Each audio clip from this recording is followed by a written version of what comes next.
Good evening to all. एक बार फिर से आपका स्वागत है सीटेट के इस चैनल पर जिसका नाम है social science TET with Rahul sir. आज मैं आपको उसी क्वेश्चन पेपर से एक बार फिर से जोड़ने जा रहा हूं जिस क्वेश्चन पेपर को हम सॉल्व कर रहे थे। आज हम उसको कंटिन्यू आगे करेंगे क्वेश्चन पेपर को। तो आज हम चलिए देखते हैं, इसको आगे करते हैं। हमने लास्ट क्लास में क्वेश्चन 70 तक सॉल्व कर लिया था।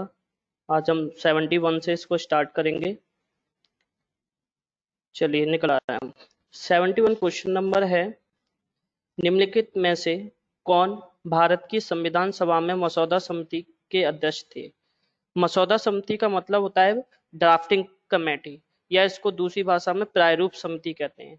तो प्रारूप समिति के जो अध्यक्ष थे वो थे डॉक्टर BR अम्बेडकर, भीमराव अम्बेडकर, जिन्होंने हमारे पूरे संविधान को बनाया था। संविधान का जनक या संविधान का पिता भी कहा जाता है डॉक्टर BR अम्बेडकर को। तो ये प्रारूप समिति के अध्यक्ष थे। तो इसका आंसर है first point. Next question, question number 72 है, 18वीं सदी में किसके नेतृत्व में बंगाल धीरे धीरे मुगल नियंत्रण से अलग हो गया। 18वीं सदी की जब हम बात करते हैं तो बंगाल का जो शासक था उसका नाम था, जिसने बंगाल को बसाया था, मुर्शिद कुली खान। उसके नियंत्रण से धीरे धीरे ये अलग होता चला गया था और उसी दौरान 18वीं सदी में दो युद्ध भी लड़े गए थे। एक था प्लासी का युद्ध और दूसरा बक्सर की लड़ाई, जो कि प्लासी का युद्ध लड़ा गया था 1757 में और बक्सर की जो लड़ाई थी वो 1764 में लड़ी गई थी। तो इसका जो आंसर है वो है फोर्थ, मुर्शिद कुली खान। क्वेश्चन नंबर 73 है, निम्नलिखित में से किस गवर्नर जनरल ने फैसला किया कि बहादुर शाह जफर आखिरी मुगल सम्राट होंगे और उनकी मृत्यु के बाद किसी भी वंशज को शासक के रूप में पहचाना नहीं जाएगा। इसका जो आंसर है वो है second, Lord Canning. Lord Canning ही थे जिन्होंने ये फैसला किया था कि बहादुर शाह जफर के बाद अब कोई मुगल सम्राट नहीं बनेगा और इनके आगे अब ये मुगल सम्राट यहीं पर समाप्त हो जाएंगे। तो इसका जो आंसर है वो सेकंड है, लॉर्ड कैनिंग। क्वेश्चन नंबर 74 है, किस गवर्नर जनरल ने घोषित किया कि अवध पर गलत तरीके से शासन किया जा रहा था और उचित प्रशासन सुनिश्चित करने के लिए ब्रिटिश शासन की आवश्यकता थी। इसका आंसर है second, Lord Dalhousie. Lord Dalhousie ने एक नीति की शुरुआत करी थी जिसका नाम था हड़प की नीति। तो हड़प की नीति के तहत ही उन्होंने बंगाल को, अवध को, कई ऐसे प्रांत थे जिनको अपने नियंत्रण में लिया था। तो यहाँ पे ये जो अवध था उस पर गलत तरीके से शासन करने का आरोप लगाया और लॉर्ड डलहौजी ने अवध को नियंत्रण में लेने के लिए ये चीज कही थी। तो इनका एक सिद्धांत है हड़प का सिद्धांत, इसको भी आप रखेंगे जो कई बार पेपर में पूछा भी जाता है।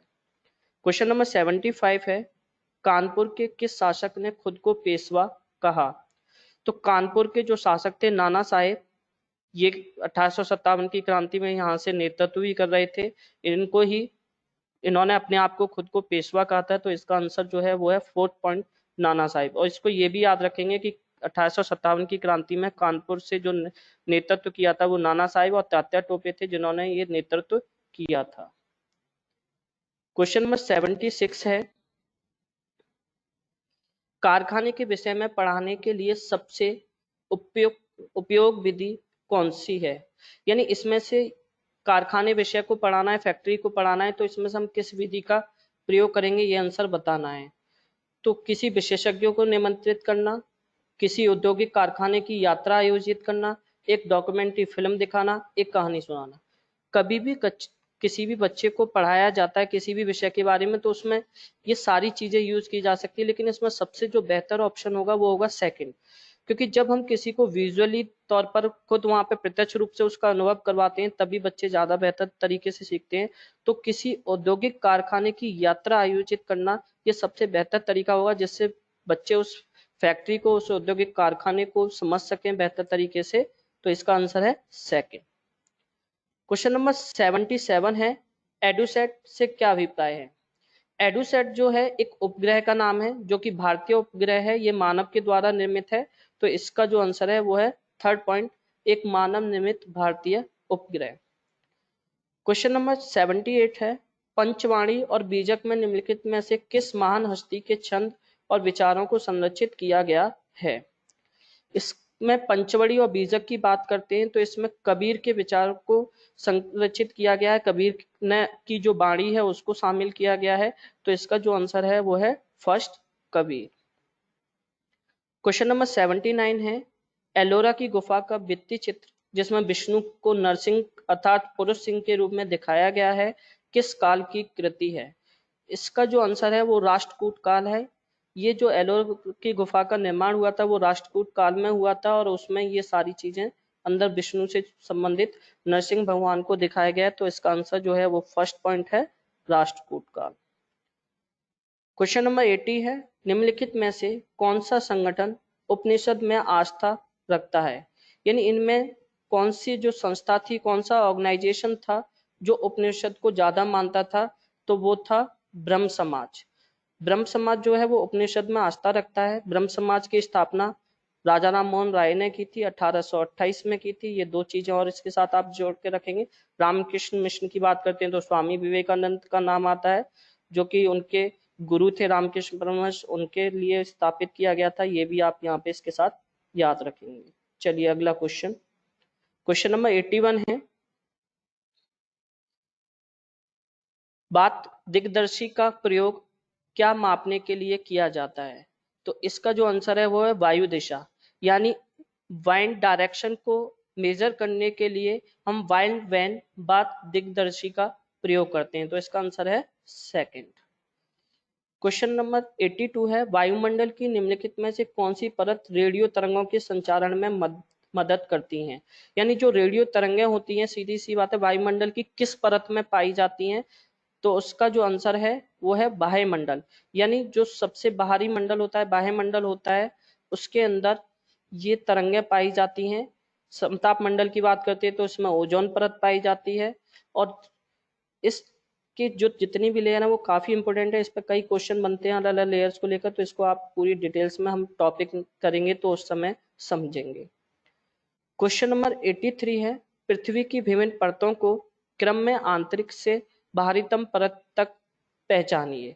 यानी ये जो परत बताई गई हैं, जो ये लेयर दी गई हैं, इनको हमें पहचानना है। ये चार इसमें बताए गए हैं। तो इसका जो सबसे अंदर का भाग है जिसको बोलते हैं आंतरिक क्रोण, उसके बाद इसके ऊपर की जो लेयर है उसको बोलते हैं बाहरी क्रोण, फिर उसके ऊपर मेंटल है और मेंटल के ऊपर प्रॉपर्टी आती है जिसको हम क्रस्ट बोलते हैं। इंग्लिश में यहाँ पे दे रखा है inner core, outer core, mental और क्रस्ट। क्रस्ट जो है वो पृथ्वी का सबसे ऊपरी परत होती है, ऊपरी धरातल होता है। उसके अंदर फिर मेंटल होती है और मेंटल के अंदर फिर कोर होती है। वैसे तीन होती है, कोर को दो पार्ट्स में बांटा गया है, इनर कोर और outer core. Next question number 84,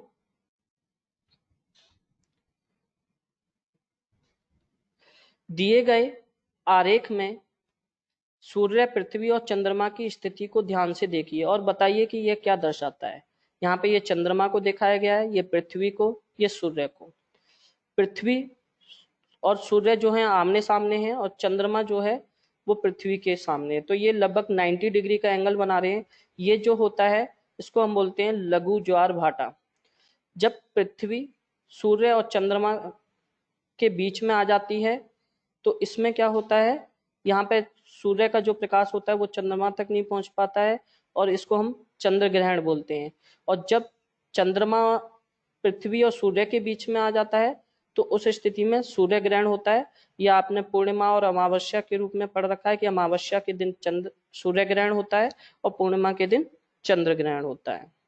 चलिए अगला क्वेश्चन है, क्वेश्चन नंबर 85, जब नदी मैदान में प्रवेश करती है तो यह मुड़ जाती है और बड़े मोड़ बनाकर जो कहलाती है। यानी नदी किसी मैदानी में जाती है तो वहां पे वो कई प्रकार के मोड़ बनाती है जो कि बिल्कुल ऐसी आकृति के होते हैं जिसमें सर्प की आकृति होती है, इसलिए इस आकृति को बोला जाता है विसर्प। तो इसका आंसर जो है वो सेकंड पॉइंट है, विसर्प।